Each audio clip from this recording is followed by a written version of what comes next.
जय भीम। कि बाबा साहेब का इतिहास पढ़िए जो है दुख की भरी कहानी। जिस तालाब में पशु पानी पीते थे तुम्हें नहीं मिलता था पानी, और इस व्यवस्था को बदलने के लिए बाबा साहेब ने पानी से ब्रेड तक भिगोकर खाए। कि इस व्यवस्था को बदलने के लिए बाबा साहेब ने पानी से ब्रेड तक भिगोकर खाए हैं। सब कुछ जानकर भी साथियों क्यों करते हो आनाकानी, क्यों करते हो आनाकानी। 26 नवंबर 1949 की शाम को बाबा साहेब आराम से सोफे पे बैठे हुए थे। कभी हंस रहे थे और एक पल में रो रहे थे। उनके ही पास शंकर आनंद शास्त्री जी बैठे हुए थे। उन्होंने पूछा कि बाबा साहेब क्या हुआ, आप एक पल में हंस रहे हैं और एक पल में रो रहे हैं। तो बाबा साहेब ने जवाब दिया कि शास्त्री जी, आज मेरा लक्ष्य पूरा हो गया, आज मैंने संघर्ष पूरा कर लिया है, लेकिन इस संघर्ष को पूरा करते करते, इस लक्ष्य को पूरा करते करते मैंने क्या क्या खोया है, मैं उस चीज को याद करके रो रहा था। मुझे एक बात याद आई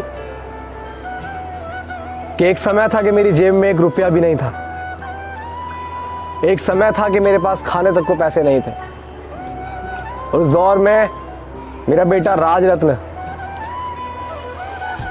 उसने चलना सीखा था, उसने हल्के से बोलना सीखा था। उसकी तबीयत खराब हुई थी, उसको थोड़ा थोड़ा बुखार था, और मुझे पता था कि अगर इसको दवाई नहीं दिलाई गई समय रहते तो इसका बुखार और तेजी से बढ़ेगा। लेकिन मेरे पास पैसे नहीं थे जो मैं उसका इलाज करवा सकूं। मेरे पास जो पैसे थे सिर्फ इतने पैसे थे जिनसे मैं अपनी पढ़ाई पढ़ सकूं। धीरे धीरे राजरत्न की बीमारी बढ़ती चली गई। मेरे पास उसको सीने से लगा के रोने के अलावा कुछ भी नहीं था। ये बाबा साहेब शास्त्री जी को बता रहे थे कि मेरे पास उसको सीने से लगा के सिर्फ रोने के अलावा कुछ भी नहीं था।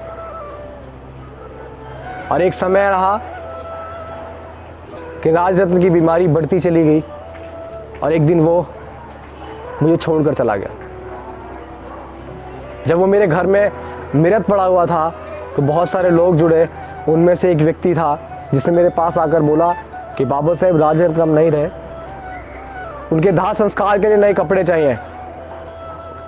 लेकिन जब मैंने ये बात सुनी तो मेरा कलेजा रो पड़ा।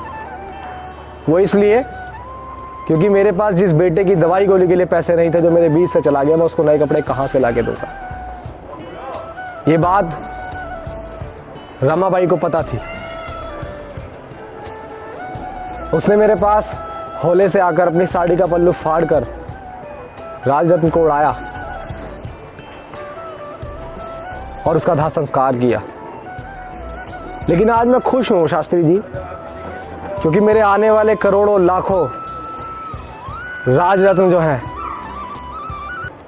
वो सूट बूट टाई बेल्ट पहनकर घूमेंगे। मेरे राजरत्न की कुर्बानी बेकार नहीं गई है। मेरे आने वाले करोड़ों राजरत्न बिना दवा दारू के नहीं मरेंगे। आप समझ रहे हैं बाबा साहब की कुर्बानी क्या है, लेकिन आज हमारे लोग उनकी कुर्बानियों को नहीं समझ रहे हैं। भूल चुके हैं क्या है उनका कारवा, भूल चुके हैं उनकी कुर्बानियों को। मत भूलिए यार, जिस व्यक्ति ने आपको हक अधिकार दिलाने के लिए, अपनी पढ़ाई पढ़ने के लिए, ताकि वो आपकी व्यवस्था को बदल सके, ताकि वो आपकी गुलामी को बदल सके, उसने अपने बच्चे का इलाज नहीं करवाया। वो चाहते तो अपने बच्चे का इलाज बहुत अच्छे हॉस्पिटल में कर सकते, लेकिन आज अगर आपके बच्चे की तबीयत खराब होती है तो आप बड़े से बड़े हॉस्पिटल में लेके भागते हैं ना। थोड़ा सा दर्द भी होता है तो आप लेके भागते हैं ना। उनका बच्चा तो मर रहा था। समझिए। जय भीम।